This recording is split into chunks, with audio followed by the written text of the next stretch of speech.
What's up, YouTube? It's this guy, Jeremy McDonald. Let me hear you say it. One of your very favorite people with Parkinsons. That's what I thought. Still a little chilly in St. Louis. I got my ski hat on. It's a Darth Vader ski hat, in case you can't tell. This week, we're going to talk about something not sexy. Feet, deformed feet, in particular, my deformed feet. But before we do that, I'd just like to tell you that I've got an Instagram, Jeremy Mac 76 on Instagram, Jeremy McDonald on Facebook. I'll put the links in the description below. And, of course, email me at jmacpodcaster@gmail.com.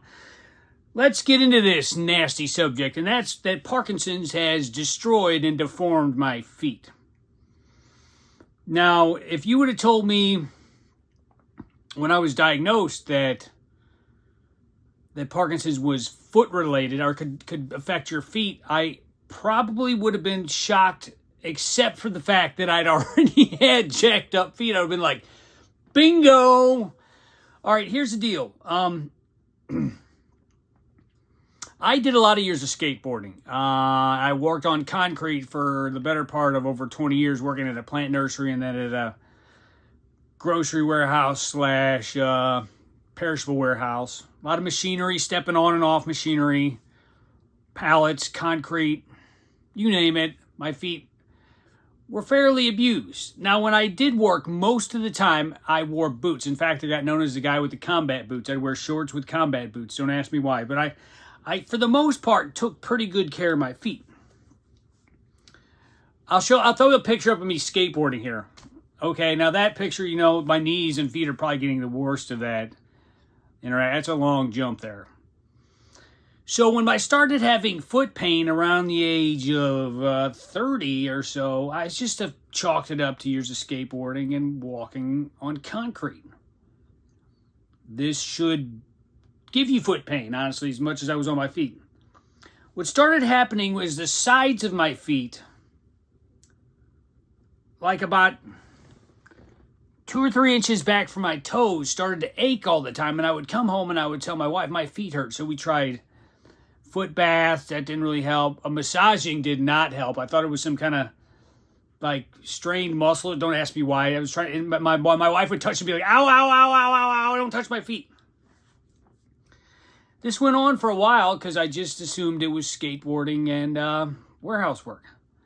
It eventually got so painful, and this is when I started having a lot of other symptoms, that I had to go to a podiatrist. And they took x-rays of my feet, and they came back, and this was, like I said, this was before my diagnosis, and they said, your feet are deformed like you've been walking up and down ladders your whole life. I said, no. I said I get up and down off forklifts, but it's not that. I mean, nobody else in my line of work is complaining about it.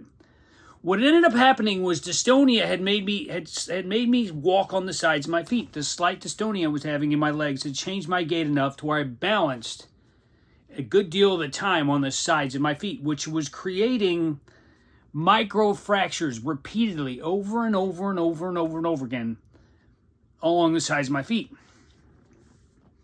which was creating pain. Now, I'm not going to show you a picture because it's disgusting as hell, but I've got knots on the side of my feet now, like from the repeated stress fractures, healing, breaking, healing, breaking, healing, breaking. If I'm sitting cross-legged on the floor, I got to watch it because I can actually re-aggravate those fractures. Now, the only other person that I'd ever heard of this, and I talked about this in one of my other videos, was Steven Tyler from Aerosmith, because he would get in these weird positions and he would jump on and off things, and he had stress fractures all along his feet.